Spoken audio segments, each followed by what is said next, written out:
1945 fue un año tumultuoso y testigo de luchas encarnizadas, seguidas de la paz y los comienzos de un nuevo orden mundial.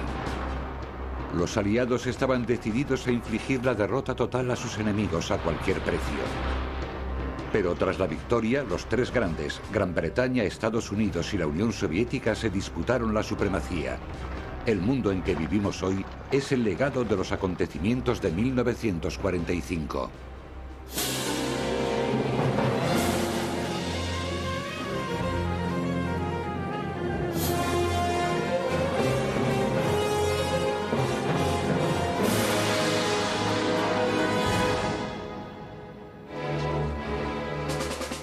En este capítulo veremos cómo se celebró la victoria de mayo, cómo detrás del escenario la tensión política crecía entre los aliados. Pero en julio surge un nuevo orden dominado no por tres, sino por dos superpoderes. Veremos cómo las amenazas veradas y las promesas rotas durante el verano del 45 dieron forma a la futura política europea durante los siguientes 50 años. Capítulo 3. El reparto de Europa. A comienzos de 1945, los tres grandes poderes aliados, la Unión Soviética, Norteamérica y Gran Bretaña, estaban unidos en las últimas fases de la guerra en Europa, aunque la guerra en el Pacífico estaba lejos de acabar. Durante los meses de febrero y marzo, la Unión Soviética tomó la zona central y la zona este de Europa. Los británicos y americanos las partes norte, sur y este. A principios de abril, Hitler estaba atrincherado en su búnker de Berlín, pero había ordenado a sus hombres seguir disparando, aunque la derrota era inevitable.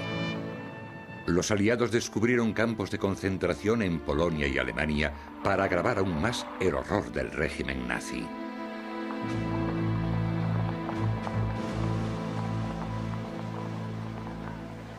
El 30 de abril, Hitler se suicidó. Aquella tarde la Unión Soviética tomó Berlín y la victoria en Europa era inminente. Pero en Norteamérica, cualquier sentimiento de alivio quedó ensombrecido por los sucesos de su propia casa. Un poco antes, el mismo mes, el presidente Roosevelt, que había gobernado Norteamérica durante 3 legislaturas, murió de repente. Fue enterrado el 15 de abril. Lila Arida vivía en Brooklyn entonces. Oímos las noticias por la radio. Todo el mundo estaba en la calle contándoselo a los amigos y vecinos y saliendo a las ventanas diciendo, ¿te has enterado? Yo fui a contárselo a mi amigo que vivía en la puerta de al lado y después se lo dije a mi tía que empezó a llorar. El día de su funeral la gente formó colas por las calles hasta Georgia, a donde trasladaron el cuerpo desde Washington. Roosevelt era como un padre para todos nosotros.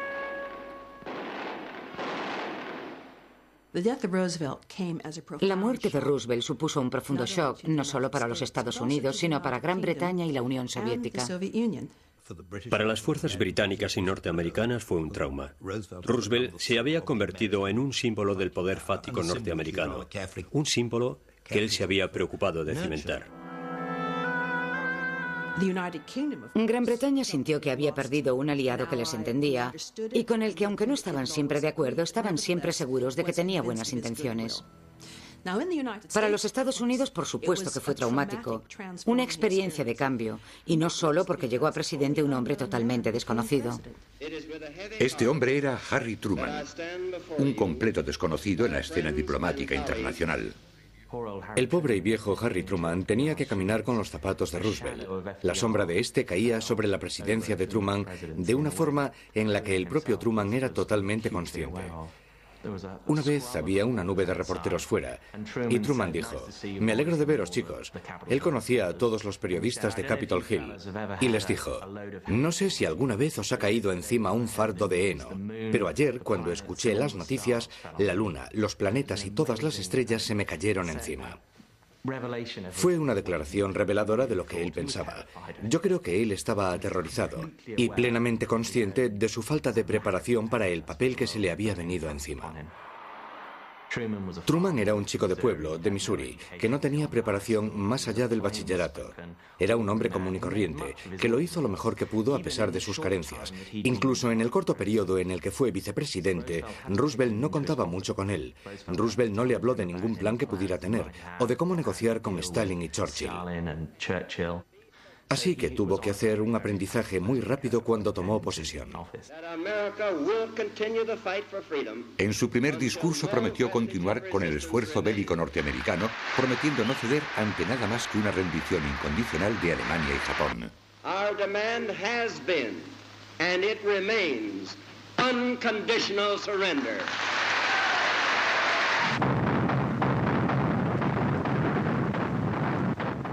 Al menos en Europa la rendición no estaba lejos.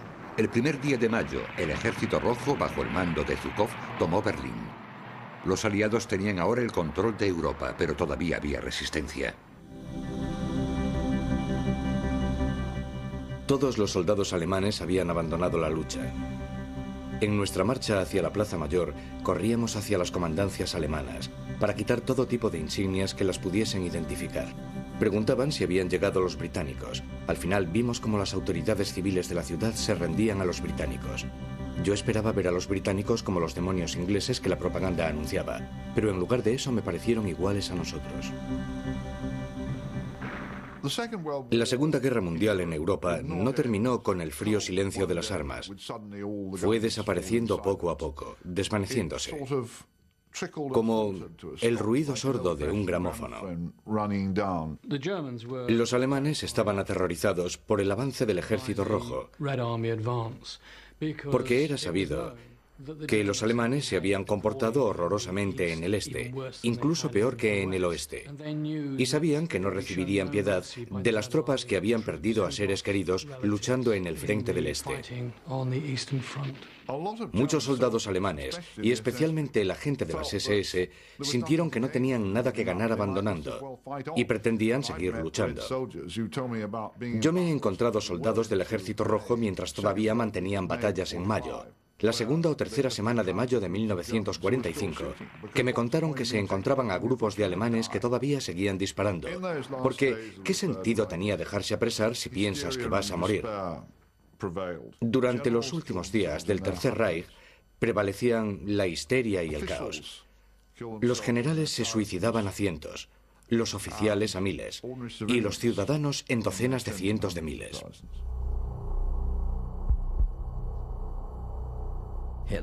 El propio Hitler, Goebbels, su esposa y también sus hijos se suicidaron. Hitler se suicidó cuando fue arrestado. Göring le seguiría poco después tras verse condenado a la horca, algo que él no consideraba una muerte militar. Hay una carta escrita por la esposa de Goebbels, justo antes de que ella y su esposo matasen a sus 6 hijos y se suicidasen en el búnker al final de la guerra, y dice así: les voy a hacer un favor a mis hijos, porque la vida carecerá absolutamente de sentido. No merecerá la pena vivir sin un nacionalsocialismo, por eso todos vamos a morir. Sin esperanza alguna, finalmente, el 2 de mayo, los alemanes enviaron emisarios para reunirse con Montgomery y llegar a un acuerdo de paz. 2 días después llegó la rendición incondicional, pero en el mismo momento de la victoria, los aliados ya estaban discutiendo entre ellos, anticipándose a un problema que todavía estaba por venir. Keitel, perteneciente al cuartel general de Hitler, firmó el documento de rendición en el cuartel general de Eisenhower en Reims el 7 de mayo, pero entonces los soviéticos se enfurecieron porque no tenían representantes allí e insistieron en que todo se rehiciese un día después en Berlín, con las delegaciones y comisarios apropiados presentes. Había que pagar el dinero y coger la parte de lo que se consideraba la rendición alemana. Hostilities will end officially at 1 minute after midnight tonight, Tuesday, the 8th of May. The German war is therefore at an end. La gente agradeció con una mezcla de alegría y alivio la noticia de que la pesadilla hubiese terminado. Al final de la guerra, mi madre nos enseñó a mi hermana y a mí un paquete de cianuro que había conseguido en la farmacia familiar en Zagreb y que estaba decidida a utilizar si los nazis invadían Inglaterra. No iba a permitir que otros decidieran dónde y cuándo deberíamos morir. Le pregunté si entonces lo iba a destruir. Dijo que no, y después de habernos mostrado el paquete, lo volvió a guardar en la estantería del armario de mi padre. En Moscú, la Unión Soviética celebraba el éxito del Ejército Rojo de Stalin y del pueblo soviético. La Unión Soviética tenía una razón enorme para sentirse increíblemente orgullosa de sí misma. No solo había liberado toda la Unión Soviética, como había hecho antes en 1941, sino que también se había internado en el este, en la profunda Europa central, y había atravesado más de la mitad de Alemania. Tomó la capital alemana. Era uno de los grandes poderes del mundo. Era uno de los 3 poderes aéreos más grandes. Stalin estaba decidido a celebrar la victoria de la guerra con un gran desfile, un desfile militar en la Plaza Roja. Y allí estaba, en lo alto del mausoleo. Zhukov llegaba cruzando la Plaza Roja con el batallón Flecha Blanca, anunciando a Stalin que habían conseguido la victoria. Entonces, en el desfile, todos los regimientos llevaban como botín los estandartes de la Weimar, que lanzaron a sus pies como señal de que Alemania había sido vencida sin condiciones por el poder del Ejército Rojo. En Londres y en toda Europa también lo celebraban. Cuando se acercaban las 3 de la tarde, la hora del discurso de Churchill, las multitudes se agolpaban en los locales y en la calle, cerca de cualquier lugar donde hubiera una radio. De repente todo se calmó. Today is Victory in Europe Day. Recuerdo mirar alrededor a los ojos de 1 o 2 personas y la misma expresión de agradecimiento y felicidad se podían leer en cada uno de ellos. Lo que sucedió el día de la victoria fue que básicamente todo el mundo se cogió el día libre. Fue un día de vacaciones para todos. La gente se vistió bien, tenían muchas ganas de bajar a Londres, de estar en la capital y celebrarlo con los amigos en Buckingham Palace.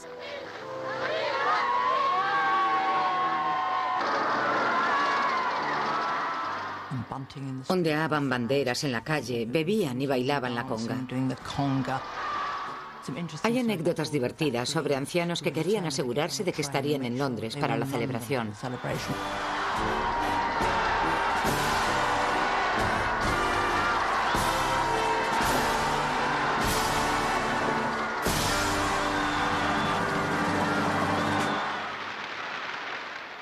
Pero para Churchill la victoria fue solo un breve respiro antes de nuevas preocupaciones. Ahora Stalin ocupaba amplias franjas del este europeo y no había indicios de que planease abandonar. En el día de la victoria, el 8 de mayo, cuando todo el mundo estaba celebrándolo, apareció ante las multitudes en Whitehall y pronunció uno de sus grandes discursos. Londres, el gran hipopótamo, el gran rinoceronte, el que había sobrevivido a todos esos bombardeos. Sus ministros estaban lidiando con los problemas de los soviéticos en Yugoslavia y en Polonia. Se cernía una gran nube gris sobre la celebración de la victoria. La victoria supuso el principio de una nueva batalla entre las superpotencias por el control de Europa. La paz podría resultar casi tan traumática como la propia guerra. Promesas rotas. El 8 de mayo, los nazis se habían rendido. Pero esto marcó el momento en el que la coalición aliada comenzó a desgarrarse. Europa estaba ahora dividida entre el Ejército Rojo en el este y los ejércitos británico y norteamericano en el oeste. Los países liberados de los nazis estaban ahora controlados por nuevas fuerzas de ocupación que determinarían su suerte. Había un elevado nivel de desacuerdo entre los llamados 3 grandes, la Unión Soviética, Gran Bretaña y los Estados Unidos de América, sobre el futuro de aquellos estados que habían estado bajo la ocupación alemana en el este de Europa, tanto sobre los que habían sido liberados por el Ejército Rojo como sobre los que no.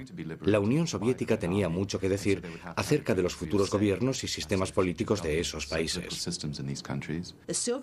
La Unión Soviética estaba decidida a ser ella la línea aséptica, a ser el amortiguador entre estos y los poderes occidentales.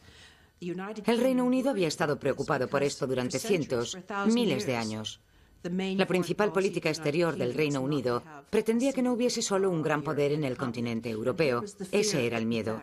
En efecto, Alemania lo había intentado a través de 2 guerras mundiales y había sido vencida. Y ahora llegaba la Unión Soviética, casi un continente, amenazando con ser el poder dominante. En Gran Bretaña, y especialmente en Winston Churchill, había un sentimiento de que la democracia tenía que ser el pilar. La democracia tenía que ser la base de estos sistemas políticos. Así que había un alto nivel de preocupación ante la perspectiva de que todos estos países del este europeo fuesen dominados por la Unión Soviética. Los principios de la democracia habían sido establecidos en la Conferencia de Paz de Yalta. Stalin, Churchill y Roosevelt estaban de acuerdo en que todas las naciones que habían estado bajo el control alemán deberían tener gobiernos democráticos y elecciones libres.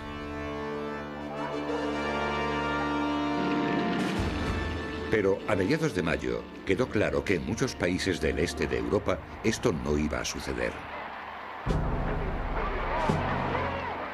Cuando la Unión Soviética sustituyó a los alemanes, impuso su propio sistema político y lo impusieron a través de la policía secreta de Stalin, la NKVD. Con el Ejército Rojo llegó la NKVD, llegaron los oficiales del gobierno soviético y llegaron los representantes del partido. Stalin estaba seguro de que el control soviético era firme en todos los países del este de Europa.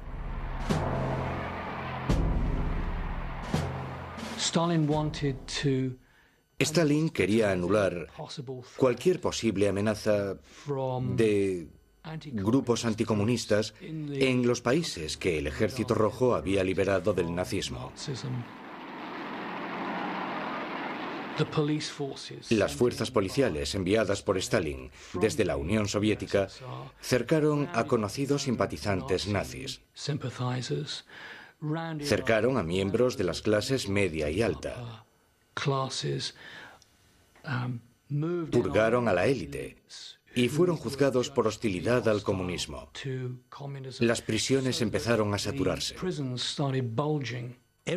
Todo lo que se había construido en Yalta, que se basaba en por qué Gran Bretaña había entrado en la guerra y por qué Gran Bretaña y Norteamérica habían vencido al nazismo, iba a producir un mundo mejor.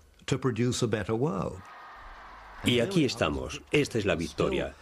Todavía está la gente celebrándolo en las calles. Y Churchill sabe que todo se va a agriar. Detrás del telón de acero, la situación tomaba un cariz para el que creo que Churchill utilizaba la frase: "Este no es el mundo por el que hemos luchado". Los norteamericanos pensaban que Churchill estaba excesivamente preocupado, que él realmente no entendía que el nuevo mundo iba a ser diferente. De ahí las tensiones entre Gran Bretaña y Norteamérica, porque tenían diferentes puntos de vista sobre la amenaza de la Unión Soviética y lo que podía suponer para Europa.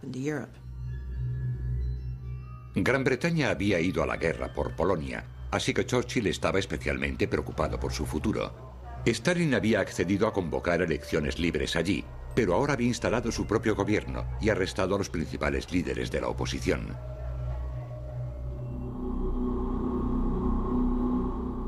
Yo luché en la resistencia polaca en Varsovia, hasta que cayó ante los alemanes y fuimos enviados a Auschwitz.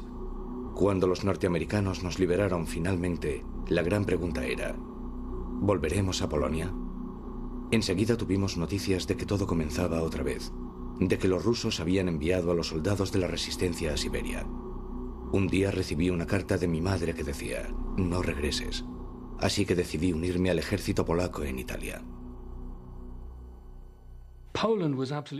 Polonia era absolutamente crucial en la zona de amortiguación que Stalin quería crear en el este de Europa, porque Polonia había dado muchos problemas a Rusia durante siglos, en el pasado y sin duda en el siglo XX.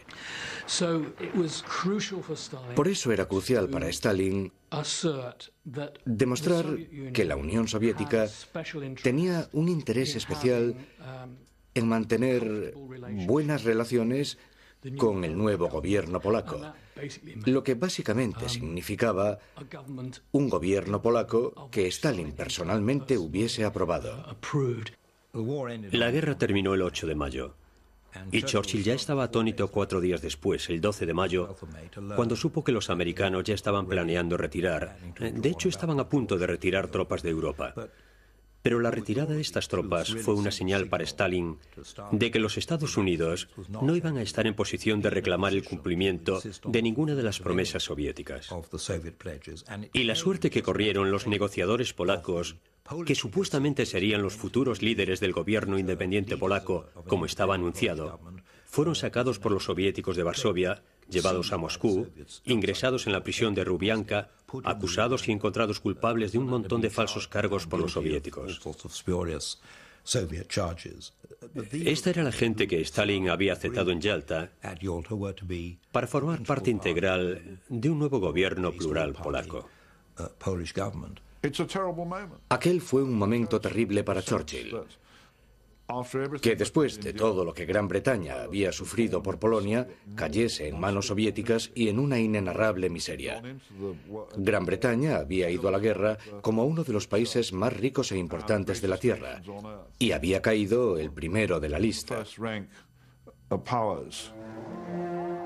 Mientras en la escena internacional la Unión Soviética estaba desplazando a Gran Bretaña, la vida diaria para la gente de ambos países en tiempos de paz era tan dura como lo había sido en tiempos de guerra. La Unión Soviética era un país en ruinas.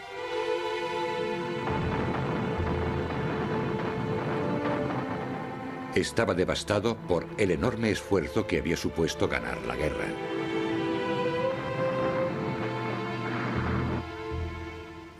El coste de la guerra para la Unión Soviética y sus consecuencias son inimaginables.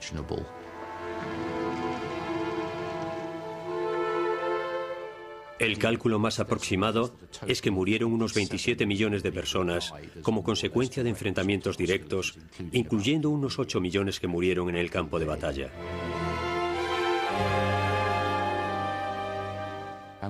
Una de las imágenes más impactantes que recogen los escritores soviéticos de la época son los grupos de niños huérfanos perdidos y pidiendo por las calles porque todos los adultos habían muerto. Stalin era un hombre muy preocupado en el momento de la victoria sobre Alemania. Sabía el terrible estado en el que estaba la Unión Soviética, la economía arruinada, la administración destrozada y las enormes responsabilidades de la reconstrucción. Stalin sabía que tendría que utilizar la fuerza bruta para conseguir que su gente reconstruyera el país. Sus tropas habían visto, incluso entre las miserias de la guerra, una vida mejor en Occidente, y ahora regresaban a casa llenos de expectativas y no encontraban nada. Habían visto una sociedad mucho mejor ordenada. Habían visto tiendas e iglesias abiertas. Una calidad de vida en algunos de estos países que ellos anteriormente no podrían haberse imaginado en el mundo. Iba a arrestar a cualquiera que pidiese un régimen más blando entre la población civil e iba a dejar pasmada a la población soviética con su ingratitud por todo lo que ellos habían hecho por él y por su régimen durante la guerra. Iba a ser más restrictivo que nunca. Stalin comenzó a detener a soldados retornados sospechosos de ser disidentes potenciales y a cualquiera que pudiera ser anticomunista. En público, las relaciones entre los tres grandes parecían cordiales. Detrás del escenario se mantenía una guerra diplomática. Churchill estaba perdiendo su lucha contra la Europa dominada por la Unión Soviética. Las consecuencias tendrían un impacto devastador durante las décadas venideras.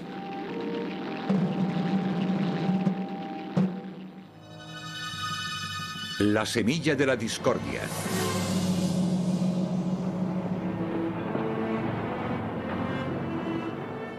En junio de 1945, Europa estaba bajo la ocupación de los aliados. En Polonia y en muchos países del este, la policía secreta de Stalin estaba purgando a las facciones anticomunistas. Esto era una violación del acuerdo de los aliados por una Europa libre y democrática. Pero había otras luchas políticas que resolver. El futuro de Alemania había sido una fuente de continuos desacuerdos. Había habido varios planes en el 44 y a comienzos del 45 sobre lo que le podría suceder a Alemania al término de la guerra. Hubo un plan en el 44, el Plan Morgenthau, que decía que Alemania sería un pastizal de ovejas. La pastorización de Alemania le llamaron.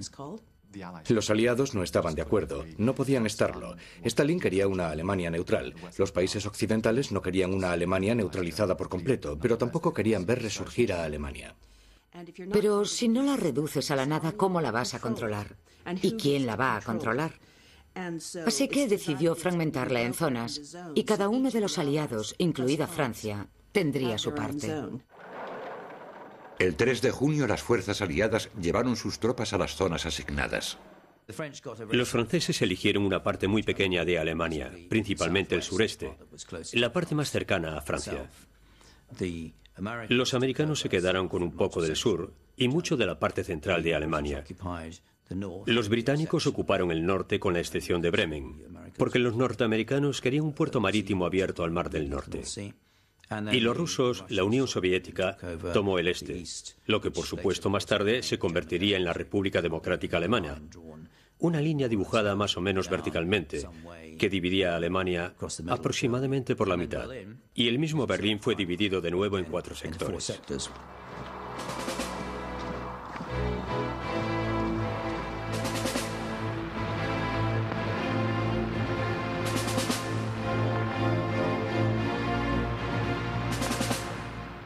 Las fuerzas aliadas ocupantes se enfrentaron a un problema inmediatamente.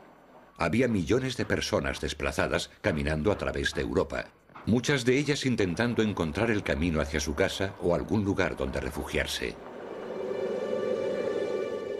Yo fui llevado por los nazis a Austria como esclavo. Después de la guerra quería volver a casa. Le pedimos ayuda a los oficiales rusos, pero fuimos llevados a Hungría. Entonces descubrimos que nos iban a enviar a Japón, a luchar por Stalin. Y así fue. Yo no pensaba luchar por Stalin y empecé a buscar a posibles desertores. Tardé meses en volver a Austria, nuestro destino deseado, donde había aproximadamente 500.000 de refugiados políticos como yo, sin ningún lugar a donde ir. Allí encontré un campamento británico de fuerzas humanitarias. En mi primer desayuno me preguntaron qué quería. Podía pedir de todo, huevos o lo que fuera. Pero yo quería pan. Fue la primera vez que probé el pan desde que mi madre me lo había hecho en 1942. Los nazis habían llevado más de 7 millones de trabajadores forzados para trabajar en las industrias durante la guerra y en otras muchas cosas. Así que había, además de la población alemana, esclavos trabajadores que estaban intentando regresar a casa. Personas desplazadas, trabajadores esclavizados, que fueron reclasificados como personas desplazadas.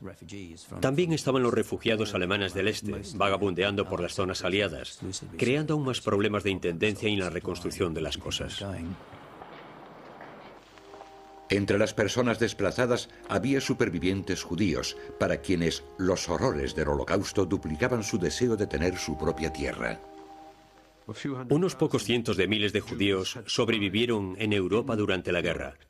La mayoría de esos judíos vivían en lo que habían sido campos de concentración.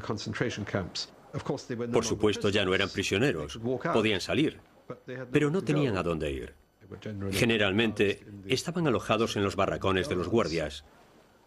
La mayoría permanecían allí con la esperanza de que les diesen el visto bueno para emigrar. Y muchos pidieron asilo en Palestina.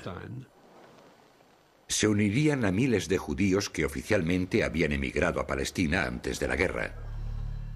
Estábamos muy contentos porque la guerra había terminado, pero también teníamos la tristeza de descubrir quién había sobrevivido y quién había muerto en Europa. Mi madre nunca supo dónde había desaparecido su propia madre. Más tarde descubrimos que había muerto en un tren camino de un campo de exterminio. Lo más importante de mi vida fue el ejército secreto sionista, el Haganá. Todo el mundo que yo conocía estaba en él, pero era muy, muy secreto. Su principal función era defender el cuartel judío de Haifa de los ataques árabes. También ayudé en el campamento británico donde los judíos europeos que llegaban aquí ilegalmente se detenían. Era bueno para ellos hablar con alguien que ya vivía aquí, en lo que un día podía ser Israel. En 1945, Palestina estaba bajo el control británico como parte de su imperio en Oriente Medio. Durante la Primera Guerra Mundial, Los británicos hicieron promesas a todo el mundo. Prometieron a los judíos en la Declaración de Balfour de 1917 que facilitarían la creación de un hogar nacional judío en Palestina, con ciertas condiciones. Habían prometido a los árabes nacionalistas la creación de un gran Estado árabe. Los británicos se encontraron cargando con la responsabilidad de lo que mucha gente llamó la tierra dos veces prometida. Ambos lados argumentaban que se les habían hecho las promesas y estas promesas habían sido traicionadas. En la misma Palestina, un 30% de la población en aquel momento era judía y un 70% era árabe. Los sionistas esperaban formar una mayoría en Palestina, trayendo a grandes olas de inmigrantes, tanto a personas desplazadas como a otros judíos que habían sobrevivido en Europa. Pero los nacionalistas árabes, por supuesto, estaban firmemente en contra de la idea de poder convertirse en una minoría en su propio país. Así que se resistieron firmemente a la idea de que allí pudiese llegar ningún tipo de inmigración. Cuando terminó la guerra, en Palestina estallaron las frustraciones reprimidas, tanto entre los sionistas como entre los nacionalistas árabes. La frustración llevó a los militantes sionistas a aumentar sus ataques contra las tropas británicas.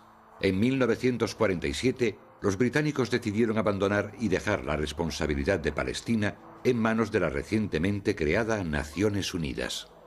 I have been instructed by His Majesty's government that they have consequently decided they must plan for an early withdrawal of British forces and of the British administration from Palestine. En 1948, Palestina fue dividida a la fuerza, con una gran parte del territorio convertido en el nuevo Estado de Israel, aún hoy fuente de conflictos. Este es solo uno de los legados de la convulsión política que tuvo lugar inmediatamente después de la guerra. El modelo político en el sureste de Europa quedó vacío, dejando facciones rivales enfrentadas en constante conflicto por intentar alcanzar la supremacía política. En Yugoslavia, la situación resultó menos favorable para la Unión Soviética, porque aquí había una resistencia comunista nacionalista organizada que ya contaba con una creciente y masiva fuerza política. Y después del fin de la guerra, con la retirada de las fuerzas de ocupación alemanas, esta fue la verdadera fuerza que conquistó y creó el Estado de Yugoslavia. Pero esta no iba a ser necesariamente una fuerza subordinada de la Unión Soviética. En los estados bálticos había una guerrilla de resistencia a la reocupación soviética que continuó hasta el final de los 40 y 50. En Ucrania, además, había una gran resistencia partisana a la reocupación soviética. No fueron bienvenidos como liberadores por las muchas maldades cometidas en el oeste de la Unión Soviética. Y la NKVD y las fuerzas del Ministerio de Interior agitaron una larga y dura campaña contra los partisanos en esas zonas, mucho después de que las luchas hubiesen terminado. En el sureste y este de Europa, cambios dramáticos de régimen se vivían soterradamente. La gente se encontró a sí misma viviendo otra vez bajo un régimen represivo, que sembraba las semillas del conflicto que resurgiría décadas después. La cuestión de quién controlaría Europa tendría que ser resuelta entre los tres grandes. A continuación veremos cómo fueron las relaciones que estableció el presidente Truman con sus aliados de guerra. Ganadores y perdedores. En julio de 1945, una vencida Alemania se encontraba dividida en zonas ocupadas por los aliados. El este de Europa estaba bajo control de la Unión Soviética y el oeste bajo el británico y el de los americanos. Había muestras de conflicto y malestar por toda Europa. El protagonismo de la Unión Soviética preocupaba a Churchill, pero él también estaba preocupado por los problemas que tenía en su casa. En julio, bajo su liderazgo, el gobierno de coalición para tiempo de guerra fue disuelto. Gran Bretaña volvería a la convocatoria de los partidos políticos. Por primera vez en 10 años iban a tener elecciones. Pienso que el sentimiento principal del país en aquel momento era el deseo de cambiar, algo que no había existido desde 1918. La gente sentía profundamente que no habían salido a luchar y a morir para volver a una sociedad infeliz como habían conocido en los años 30. Querían algo nuevo, más libre, mejor, más fresco y más estable. La mayoría de la gente británica sentía que ya habían tenido suficiente de un gobierno que percibían agotado. Sentían que estos dirigentes los habían metido en todo aquel lío y ya habían tenido suficiente. Y querían una sociedad más igualitaria y más justa que iba a ser dirigida por gente que no se pareciera a la gente que les había metido en aquel lío de la guerra en 1939. Había un deseo, yo creo que un complejo deseo sobre lo que se deseaba de este mundo posbélico. En ese sentido era un sentimiento de querer ser una Gran Bretaña mejor. Por una parte existía el deseo de volver a la normalidad. Por otra parte, esa normalidad era de alguna manera ser mejores. La campaña laborista en las elecciones de 1945 se basaba esencialmente en el informe Beveridge, que iba dirigido a un sistema de seguridad nacional. Un sistema de seguridad en el que todo el mundo tendría educación, en el que nadie moriría de hambre en las calles y en el que habría una red de seguridad que no podría ser amenazada por nadie. Las elecciones tuvieron lugar el 5 de julio del 45. Votó más del 70% de la población, incluyendo a los británicos de servicio y mujeres en todo el mundo. Les llevaría 3 semanas reunir y contar los votos. Churchill y Attlee tendrían que esperar para saber quién gobernaría la Inglaterra posbélica. Pero la política internacional continuaba en espera. A mediados de julio, los 3 grandes se reunieron en Potsdam, Alemania, para decidir el futuro de Europa. Churchill, precavido, se llevó a Clement Attlee, el líder del Partido Laborista, a Potsdam con él, por si sucedía lo peor y los laboristas ganaban las elecciones. Esta fue la primera vez que los 3 líderes aliados pisaban suelo alemán desde que comenzara la guerra. Churchill y Truman tuvieron la oportunidad de pasear por Berlín antes de la conferencia. Churchill había visto filmaciones tomadas por los aviones de la RAF de los bombardeos a las ciudades alemanas, pero habían sido tomadas desde unos 3.000 metros. Al igual que todo el mundo, no lo habían visto sobre el propio terreno.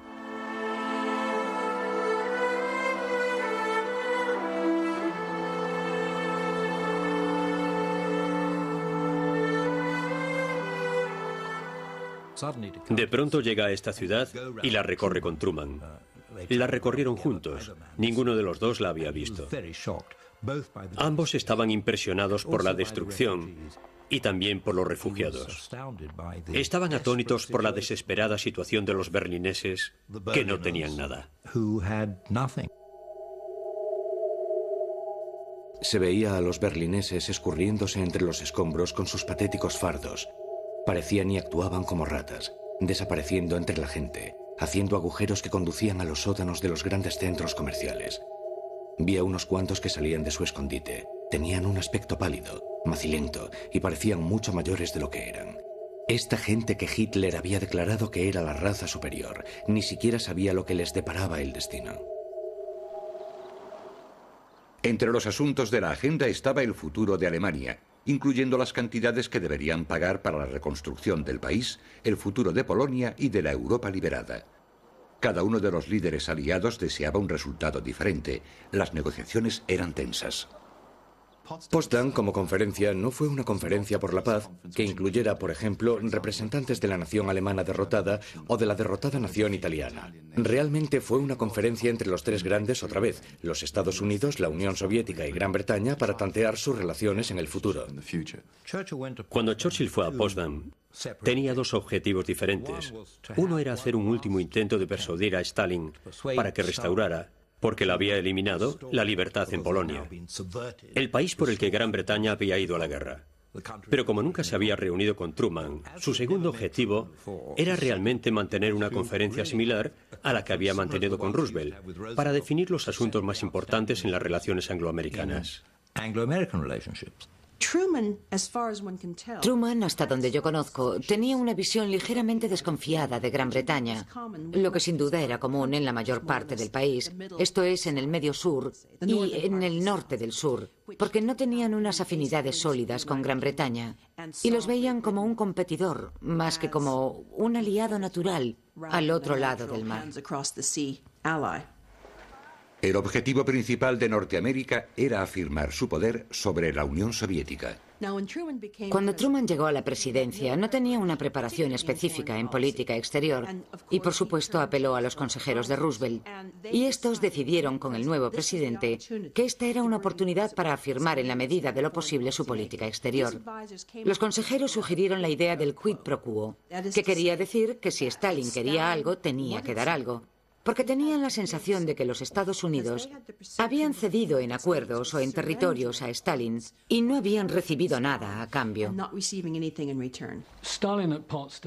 Stalin en Potsdam quería que los intereses soviéticos fuesen protegidos en el este de Europa.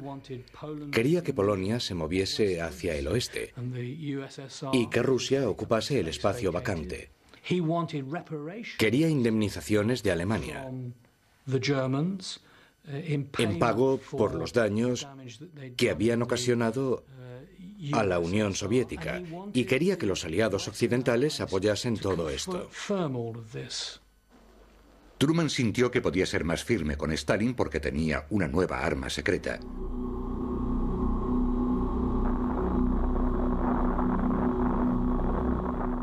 El 16 de julio la bomba atómica había sido probada con éxito en Los Álamos, Nuevo México.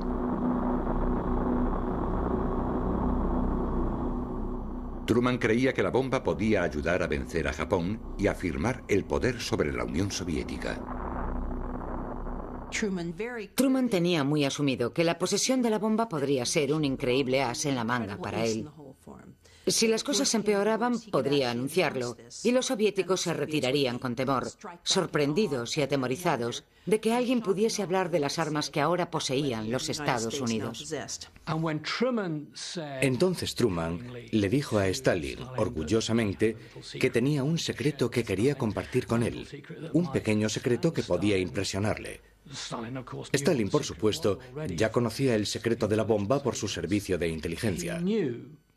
Sabía que no podía confiar en Gran Bretaña o en los Estados Unidos, porque creía que así era como actuaban los grandes poderes, unos contra otros.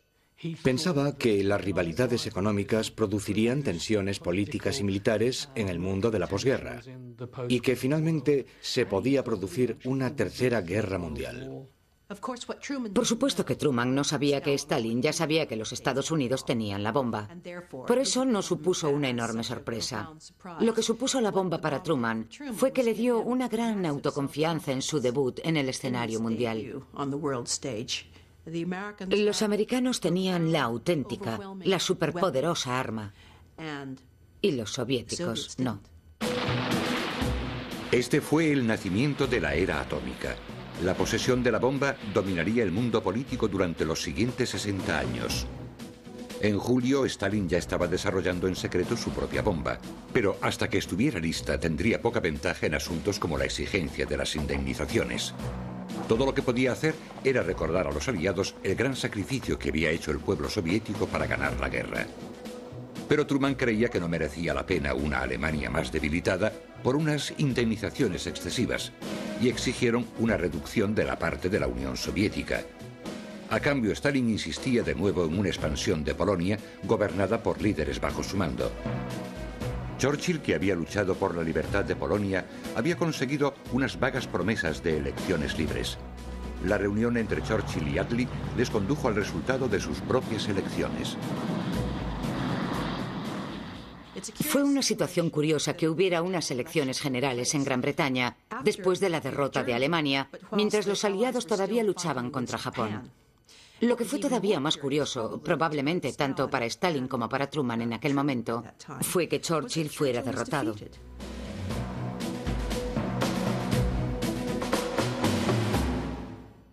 Incluso el mismo Clement Attlee pensó que el mejor resultado que podía esperar sería el de ser parlamentario, pero al final consiguió una gran mayoría. The Labour Party's great victory shows that the country is ready for a new policy to face new world conditions. Fue inconcebible para los soviéticos, que por supuesto esperaban que el resultado de las elecciones fuese el que ellos deseaban. No creo que Truman y los norteamericanos tuviesen la misma opinión, pero todo el mundo se quedó sorprendido, yo creo, cuando Churchill fue derrotado. La cuestión es que alguien llamó a Churchill y le dijo, bueno, esto podría ser una bendición disfrazada. Y Churchill respondió, bueno, está muy bien disfrazada. Su discurso fue muy amable.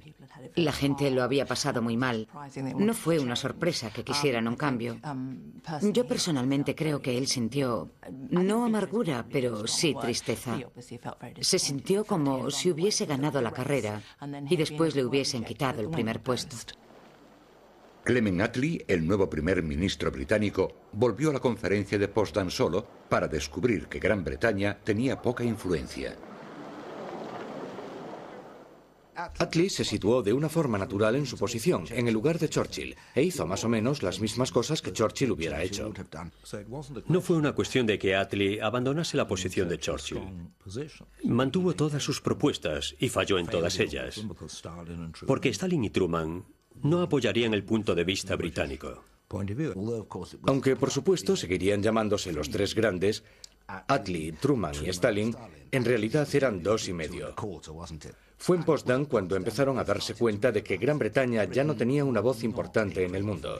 El mundo comenzaba a ser dominado por dos grandes superpoderes, la Unión Soviética y los Estados Unidos. Potsdam dejó muchos asuntos sin resolver sobre la futura política de Europa, pero estaba claro que este era el principio del fin de cualquier cooperación entre los aliados. 3 meses después del fin de la guerra comenzó una nueva guerra, la Guerra Fría. Una lucha entre las dos superpotencias recientemente establecidas, con ideologías muy diferentes, pero una ambición común: dominar el mundo.